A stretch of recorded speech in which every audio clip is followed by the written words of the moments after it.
Hi there yarn jugglers, it's Babs here from MyFieryPhoenix, and today I'm going to show you how to do a colour change in a graphgan blanket. So this is a corner to corner. We're working from bottom right, which would be this corner, and we're going diagonally across our design, and I'm going to show you today how we change colour.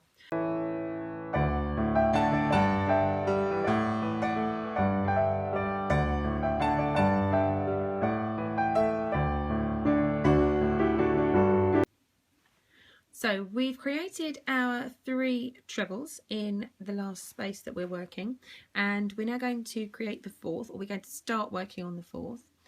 So we've got our 3 yarn over, pull through the first 2, and we're going to stop at this point because this is where we're going to change our colour. So we just create a loop. Now you could do it as a slip knot, although that might give you lots of lumps and bumps within your blanket, or you can simply have it as a loop and then pull that through as if it is the last stitch in that treble, and make sure you hold the tail of the new yarn, just so you can start the first couple of stitches to hold it in place. So we would then, as normal,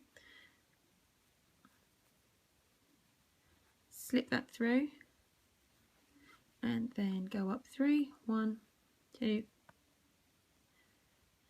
3, and then create our trebles. And what I would do is just tidy that loose end away as I'm creating those trebles. I find it easier to tidy them away, and then I can just snip everything off once I've finished, rather than going through and then sewing everything in at the very end, because especially with a design that's got a lot of colour changes, you're going to have a lot of loose ends. I'll explain what I mean in a moment. So that's our first colour change. So I'll simply move on to the second row. I'll do another single colour, so we'll just create this block as we would normally.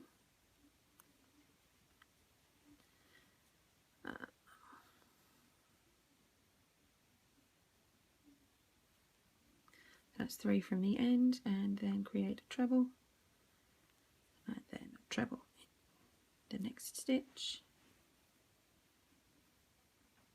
and then one last treble in the final stitch,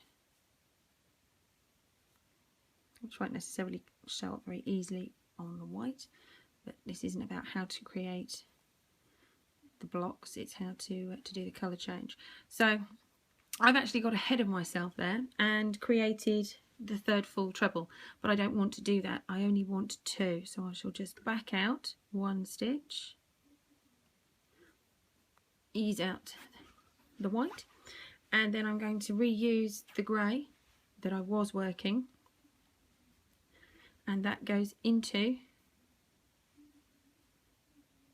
that stitch, and then we pull everything round as we would normally and work our single slip to join it.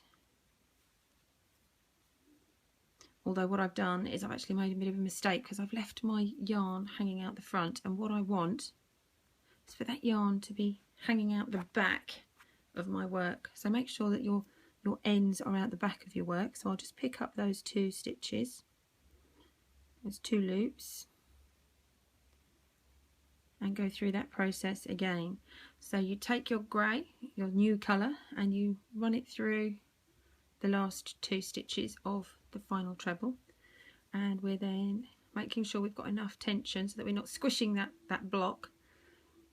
We're going to slip stitch that together, make sure that our yarn tail is on the back of the work, and then move our 3 chain, and then I again tidy that away so that I've got my stitches over the top of that, so that link of yarn is hidden away, so it's not quite so obvious. And there we have our next block completed.